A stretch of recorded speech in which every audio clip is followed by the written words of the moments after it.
So everybody goes now to the garden to pitch their IDs. I'm pretty interested because our pitches, we prepared it pretty well and it's awesome. So we'll check it out. I'm honored to be here in front of all of you. This is amazing and I'm excited to judge. Whoa. Wow. 15. Like, I didn't do anything. Neil Godfrey, and I was one of the first female executives in banking in the United States. And then someone had to be, right?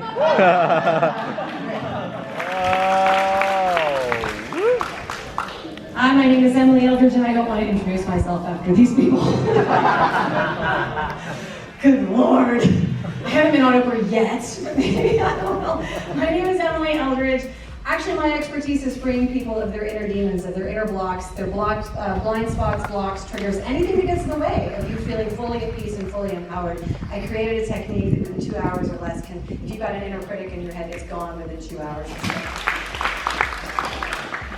Hi, I'm Dee Poku. It's really great to be here. I love being amongst this really international group because I grew up in London, I lived in Ghana, I now live in America, and you know, I consider myself a citizen of the world. UNESCO and UNICEF to build the life skills education curriculum that is formulative and creative to bring quality education in all parts of the world accessible to children.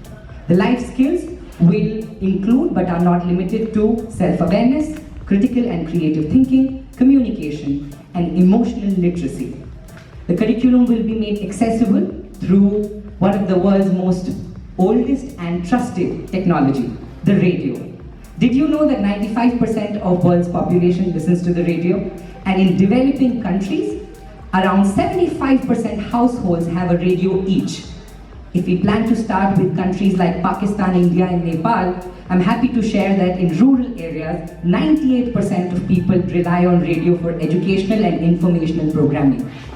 We plan to use all this technology based on existing content like TED Talks and podcasts and other educational services so that the program cost is effective, is feasible, and impactful. Using radio waves to teach value education bridges the gap between traditional and unconventional methods of learning and low-level literacy rate, which ensures that every child who does not go from school is only far from school and not far from learning. I'm reminded of my mother who didn't read grammar or molecular mass, but learned how to be efficient and problem solver and a good listener because a group of elders in her village came together every month to teach that on radio. Time to tune in so that no child tunes out. Thank you. To implement employment solutions to this problem. This initiative was started by the McKinsey Social Initiative, and it aims to connect 1 million people globally to jobs by 2020. So this program basically works on 2 levels. The first, it crafts a new method to equip these young people with personal and technical skills that they require to succeed in the ever-changing competitive professional environment. The second level would be incentivizing employers to invest in these lower-level jobs, in these entry-level jobs, and helping them understand that youth skill development is vital for the success and the productivity of any organization, whether that's at a local level or a global level. So I'm going to talk about the case study of Kenya, and what we find is that the initiative in 2015 trained 930 young people, ensuring a 100% success rate in jobs being offered to them, whether that was in the financial sector or sales or retail. And 2/3 of these young people were even met with multiple job offers. So what can we as World Merit do? Well, we can help take their initial 5-country launch to a whole new level. We can help with facilitating partnerships with vital stakeholders like NGOs, companies that require fresh talent, and maybe the schools and universities that we're all a part of. We can use our global network to spread this message everywhere. We can organize workshops, we can help with marketing, we can help with recruitment, and we can help this organization reach the places that it hasn't reached before. So how about, instead of job offers being a distant reality, we make unemployment a distant reality? We look at the cost of a global marketing campaign that will tackle how to eradicate forced labor, child labor, human trafficking. For this we'll have Martina from Serbia. Right afterwards we'll have component 3 by Emily from the UK, where we'll look into Alpha Omega, an international organization that will tackle unethical supply chains and making them much more sustainable and ethical. So please give it up for Martina and then Emily.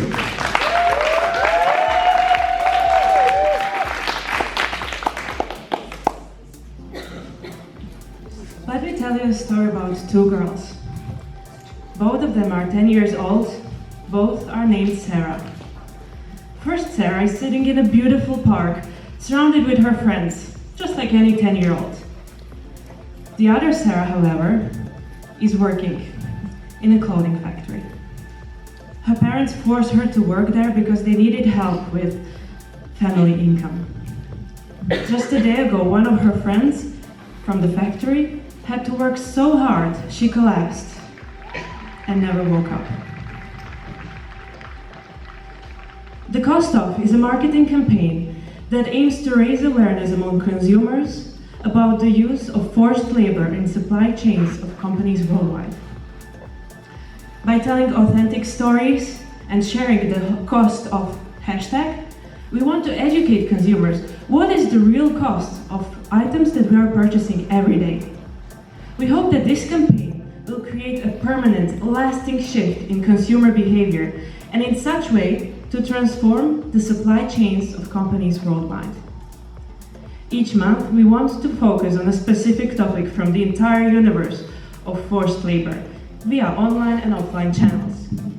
We hope to have help from different partners, of course, World Merit Community, also Google, Facebook, fashion icons, celebrities, and all other thought leaders to make sure the message spreads as far as possible. We want the Cost Off to be Alpha to Omega, the beginning to the end of slavery. We want the Cost Off to tell the stories of all Sarahs in the world. Thank you.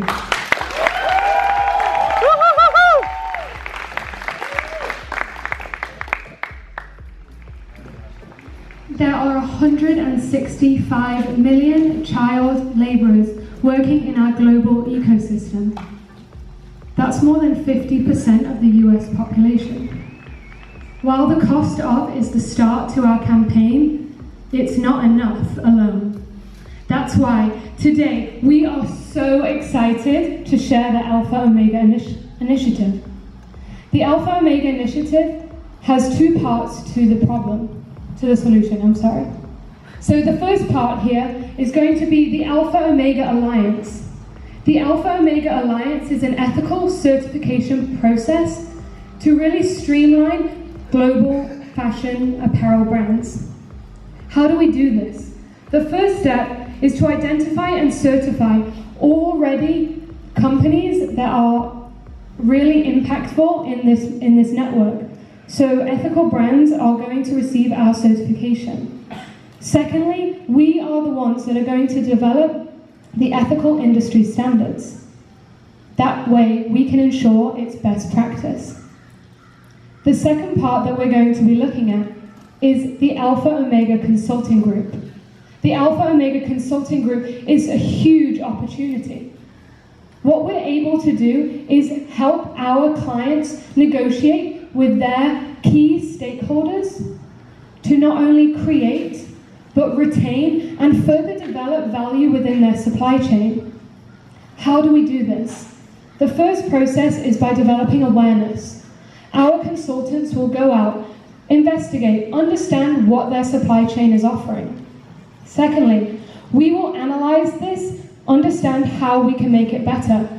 And the most important part is we're the ones that are going to fulfill these promises, offer the mitigation strategies. Our goal at Alpha Omega is to be the change makers in the ethical business movement. We hope to live in a world where humans are not forced to work. Can you imagine what that would make possible? Thank you.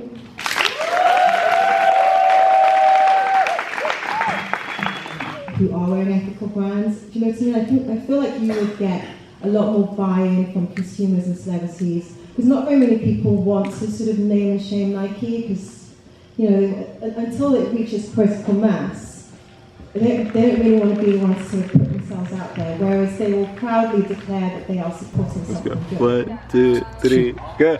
Hey, hey, baby! Ooh, ah, I wanna know if you be my girl. Ooh, ooh, ah, we failed! So finally some food. Time for some food. Nice. Give me some food. So we just had dinner.